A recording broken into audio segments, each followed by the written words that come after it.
السلام عليكم ورحمة الله، حياكم الله. نحن في المقطع الأخير كيف ما سبق وذكرنا لكم، الحمد لله قمنا بترتيب وتنظيم هذه الملابس الخاصة بالحجاب ديال الأخوات. وكيف ما سبق وذكرت لكم بأن الأخ عبد الحكيم جزاه الله خيرا هو من كنت يعني كنسق معاه، وله كذلك أيضا بصمة في هذه المبادرة، بارك الله فيه. فكيف ما كتشوفوا معنا هو الاخ السي حماد والاخ عبد القادر اللي هو الرفيق ديالي في هذه المبادره وفي هذا السفر هذا. حنا الحمد لله قمنا بترتيب هذاك الشيء اللي سبق وهضرنا عليه. والاخ عبد الحكيم ان شاء الله هو من سيتكلف بتوزيعها رفقه الاخ احمد والاخ حمزه الامام المسجد اللي في الدواوير المتواجده في مناطق ولاد برحيل. فنسال الله سبحانه وتعالى التوفيق. تقرب شويه سي عبد الحكيم. مرحبا سيدي خالد.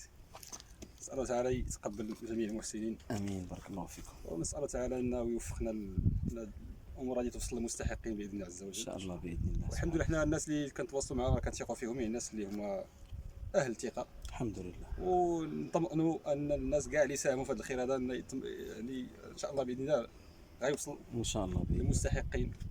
يجزيكم بخير سي عبد الحكيم. بارك الله فيكم. حنا كنتعمدوا نديروا هذه المقاطع، انتم عارفين الحمد لله من باب ولكن ليطمئن قلبي، حيت حنا متاكدين ما دام الاخوه اللي كيتعامل معك راه كيثيق فيك، هذا ما عندناش في هذا الشيء شك. ولكن من باب توثيق هذه الامور وايصالها الى اهلها ونأديو الامانه كيف ما يعني وصلتنا، فنسال الله سبحانه وتعالى يوفقنا. وانتم ان شاء الله انتم غتشوفوا ان شاء الله هذه المقاطع يعني ابتداء من بدينا المبادره، ونطلب الله التوفيق ونشهد الله عز وجل اننا الحمد لله ادينا هذه المبادره على احسن وجه وعلى اكمل وجه.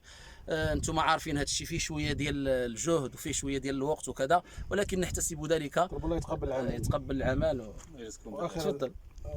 نطلب الله يتقبل هذا العمل ويجعل هذا العمل خالصا لوجهه الكريم. وسنشكر جميع الاخوه اللي ساهموا في هذه المبادره هذه، ونسال الله سبحانه وتعالى ان يحفظ اسرهم وان يحفظ جميع المسلمين وان يوفقنا لما يحبه ويرضاه.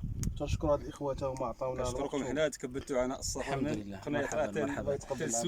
صراحه ما نساوش نذكروا بان الدكتور حمزه الخالدي له بصمه كبيره في هذا الخير، بارك الله فيه، لانه كان يدل المحسنين على المساعده في هذه المبادره، فجزاه الله خيرا وجزاهم ايضا.